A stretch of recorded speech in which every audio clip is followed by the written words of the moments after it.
श्री राम जय जय राम, श्री राम जय जय राम। प्रभु ने धनुष के दोनों टुकड़े पृथ्वी पर डाल दिए। यह देखकर सब लोग सुखी हुए। विश्वामित्र रूपी पवित्र समुद्र में, जिसमें प्रेम रूपी सुंदर अथाह जल भरा है, राम रूपी पूर्ण चंद्रमा को देखकर पुलकावली रूपी भारी लहरें बढ़ने लगी। आकाश में बड़े जोर से नगाड़े बजने लगे और देवांगनाएं गान करके नाचने लगी। ब्रह्मा आदि देवता, सिद्ध और मुनीश्वर लोग प्रभु की प्रशंसा कर रहे हैं और आशीर्वाद दे रहे हैं। वे रंग बिरंगे फूलों और मालाएं बरसा रहे हैं। किन्नर लोग रसीले गीत गा रहे हैं। सारे ब्रह्मांड में जय जयकार की ध्वनि छा गई, जिसमें धनुष टूटने की ध्वनि जान ही नहीं पड़ती। जहां तहां स्त्री पुरुष प्रसन्न होकर कह रहे हैं कि श्री रामचंद्र जी ने शिव जी के भारी धनुष को तोड़ डाला। धीर बुद्धि वाले भाट, मागध और सूत लोग बिरुदावली कीर्ति का बखान कर रहे हैं। सब लोग घोड़े, हाथी, धन, मणि और वस्त्र निछावर कर रहे हैं। झांझ, मृदंग, शंख, शहनाई, बेरी, डोल और सुहावने नगाड़े आदि बहुत प्रकार के सुंदर बाजे बज रहे हैं। जहां तहां युवतियां मंगल गीत गा रही हैं। सखियों सहित रानी अत्यंत हर्षित हुई, मानो सूखते हुए दान पर पानी पड़ गया हो। जनक जी ने सोच त्याग कर सुख प्राप्त किया, मानो तैरते तैरते थके हुए पुरुष ने थाह पा ली हो। धनुष टूट जाने पर राजा लोग ऐसे श्रीहीन निस्तेज हो गए जैसे दिन में दीपक की शोभा जाती रहती है। सीता जी का सुख किस प्रकार वर्णन किया जाए, जैसे चातकी स्वाति का जल पा गई हो। श्री राम जी को लक्ष्मण जी किस प्रकार देख रहे हैं, जैसे चंद्रमा को चकोर का बच्चा देख रहा हो। तब शतानंद जी ने आज्ञा दी और सीता जी ने श्री राम जी के पास गमन किया। साथ में सुंदर चतुर सखियां मंगलाचार के गीत गा रही हैं। सीता जी बाल हंसनी की चाल से चली, उनके अंगों में अपार शोभा है। सखियों के बीच में सीता जी कैसी शोभित हो रही हैं, जैसे बहुत सी छवियों के बीच में महाछवि हो। कर कमल में सुंदर जयमाला है, जिसमें विश्व विजय की शोभा छाई हुई है। सीता जी के शरीर में संकोच है, पर मन में परम उत्साह है। उनका यह गुप्त प्रेम किसी को जान नहीं पड़ रहा है। समीप जाकर श्री राम जी की शोभा देखकर राजकुमारी सीता जी चित्र में लिखी सी रह गई। चतुर सखी ने यह दशा देखकर समझाकर कहा, सुहावनी जयमाला पहनाओ। यह सुनकर सीता जी ने दोनों हाथों से माला उठाई, पर प्रेम के विवश होने से पहनाई नहीं जाती। उस समय उनके हाथ ऐसे सुशोभित हो रहे हैं, मानो डंडियों सहित दो कमल चंद्रमा को डरते हुए जयमाला दे रहे हों। इस छवि को देखकर सखियां गाने लगी। तब सीता जी ने श्री राम जी के गले में जयमाला पहना दी। श्री रघुनाथ जी के हृदय पर जयमाला देखकर देवता फूल बरसाने लगे। समस्त राजागण इस प्रकार सकुचा गए, मानो सूर्य को देखकर कमुदों का समूह सिकुड़ गया हो। नगर और आकाश में बाजे बजने लगे। दुष्ट लोग उदास हो गए और सज्जन लोग सब प्रसन्न हो गए। देवता, किन्नर, मनुष्य, नाग और मुनीश्वर जय जयकार करके आशीर्वाद दे रहे हैं। देवताओं की स्त्रियां नाचती गाती हैं, बार बार हाथों से पुष्पों की अंजलियां छूट रही हैं। जहां तहां ब्राह्मण वेद ध्वनि कर रहे हैं और बाट लोग विरुदावली कुल कीर्ति बखान रहे हैं। पृथ्वी, पाताल और स्वर्ग तीनों लोकों में यश फैल गया कि श्री रामचंद्र जी ने धनुष तोड़ दिया और सीता जी को वर्ण कर लिया। नगर के नर नारी आरती कर रहे हैं और अपनी पूंजी हैसियत को बुलाकर सामर्थ्य से बहुत अधिक निछावर कर रहे हैं। श्री सीता जी राम जी की जोड़ी ऐसी सुशोभित हो रही है मानो सुंदरता और श्रृंगार रस एकत्र हो गए हों। सखियां कह रही हैं, सीते स्वामी के चरण छुओ, किंतु सीता जी अत्यंत भयभीत हुई उनके चरण नहीं छूती।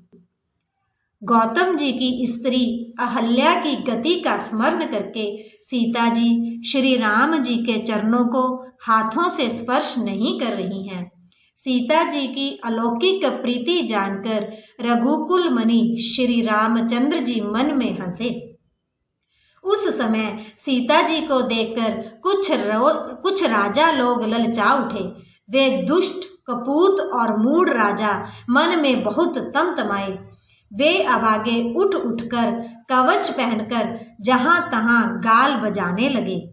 कोई कहते हैं सीता को छीन लो और दोनों राजकुमारों को पकड़कर बांध लो। धनुष तोड़ने से ही चाह नहीं सरेगी, पूरी होगी। हमारे जीते जी राजकुमारी को कौन ब्याह सकता है।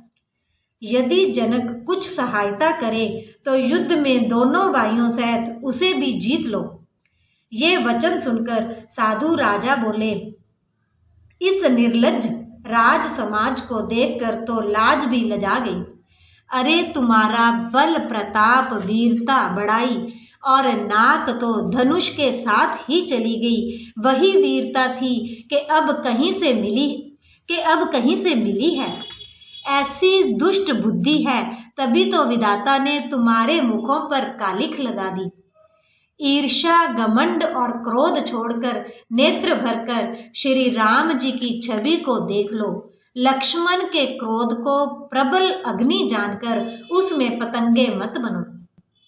जैसे गरुड़ का भाग कौवा चाहे, सिंह का भाग खरगोश चाहे, बिना कारण ही क्रोध करने वाला अपनी कुशल चाहे, शिवजी से विरोध करने वाला सब प्रकार की संपत्ति चाहे, लोभी लालची सुंदर कीर्ति चाहे, कामी मनुष्य निष्कलंकता चाहे, तो क्या पा सकता है।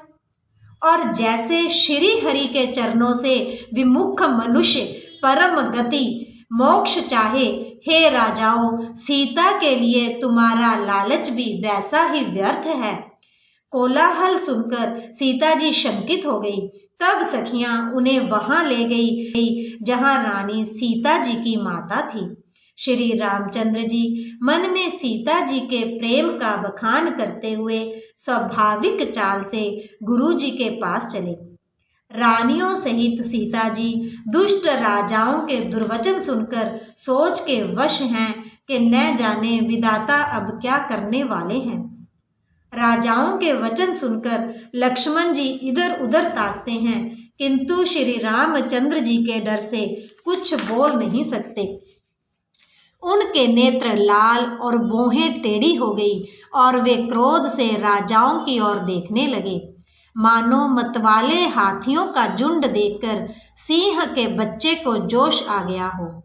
खलबली देखकर जनकपुर की स्त्रियां व्याकुल हो गई और सब मिलकर राजाओं को गालियां देने लगी।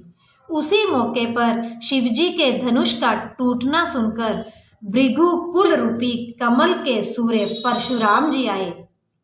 इन्हें देखकर सब राजा सकुचा गए। मानो बाज के झपटने पर बटेर छिप गए हों। गोरे शरीर पर विभूति बसम बड़ी फब रही है और विशाल ललाट पर त्रिपुंड विशेष शोभा दे रहा है। सिर पर जटा है। सुंदर मुख चंद्र क्रोध के कारण कुछ लाल हो आया है। भौहें टेढ़ी और आंखें क्रोध से लाल हैं। सहज ही देखते हैं तो भी ऐसा जान पड़ता है मानो क्रोध कर रहे हैं। बैल के समान ऊंचे और पुष्ट कंधे हैं। छाती और भुजाएं विशाल हैं। सुंदर यज्ञोपवीत धारण किए, माला पहने और मृग चर्म लिए हैं। कमर में मुनियों का वस्त्र और 2 तरकस बांधे हैं। हाथ में धनुष बाण और सुंदर कंधे पर फरसा धारण किए हैं। शांत वेश है, परंतु करनी बहुत कठोर है। स्वरूप का वर्णन नहीं किया जा सकता, मानो वीर रस ही मुनि का शरीर धारण करके जहाँ सब राजा लोग हैं वहां आ गया हो। परशुराम जी का भयानक वेश देखकर सब राजा भय से व्याकुल हो उठ खड़े हुए और पिता सहित अपना नाम कह कहकर सब दंडवत प्रणाम करने लगे। परशुराम जी हित समझकर भी सहज ही जिसकी ओर देख लेते हैं वह समझता है मानो मेरी आयु पूरी हो गई। फिर जनक जी ने आकर सिर नवाया और सीता जी को बुलाकर प्रणाम कराया। परशुराम जी ने सीता जी को आशीर्वाद दिया। सखियां हर्षित हुई और वहां अब अधिक देर ठहरना ठीक ना समझकर वे सियानी सखियां उनको अपनी मंडली में ले गई। फिर विश्वामित्र जी आकर मिले और उन्होंने दोनों भाइयों को उनके चरण कमलों पर गिराया। विश्वामित्र जी ने कहा, ये राम और लक्ष्मण राजा दशरथ के पुत्र हैं। उनकी सुंदर जोड़ी देखकर परशुराम जी ने आशीर्वाद दिया। कामदेव के भी मद को छुड़ाने वाले श्री रामचंद्र जी के अपार रूप को देखकर उनके नेत्र थकित स्तंभित हो रहे। फिर सब देखकर जानते हुए भी अनजान की तरह जनक जी से पूछते हैं कि कहो, यह बड़ी भारी भीड़ कैसी है? उनके शरीर में क्रोध छा गया, जिस कारण सब राजा आए थे। राजा जनक ने वे सब समाचार कह सुनाए। जनक के वचन सुनकर परशुराम जी ने फिरकर दूसरी ओर देखा तो धनुष के टुकड़े पृथ्वी पर पड़े हुए दिखाई दिए। अत्यंत क्रोध में भरकर वे कठोर वचन बोले, रे मूर्ख जनक, बता धनुष किसने तोड़ा? उसे शीघ्र दिखा, नहीं तो अरे मूढ़, आज मैं जहां तक तेरा राज्य है वहां तक की पृथ्वी उलट दूंगा। राजा को अत्यंत डर लगा, जिसके कारण वे उत्तर नहीं देते। यह देखकर कुटिल राजा मन में बड़े प्रसन्न हुए। देवता, मुनि, नाग और नगर के स्त्री पुरुष सभी सोच करने लगे, सबके हृदय में बड़ा भय है। सीता जी की माता मन में पछता रही हैं कि हाय, विधाता ने अब बनी बनाई बात बिगाड़ दी। परशुराम जी का स्वभाव सुनकर सीता जी को आधा क्षण भी कल्प के समान बीतने लगा। तब श्री रामचंद्र जी सब लोगों को भयभीत देखकर और सीता जी को डरी हुई जानकर बोले। उनके हृदय में ना कुछ हर्ष था ना विषाद।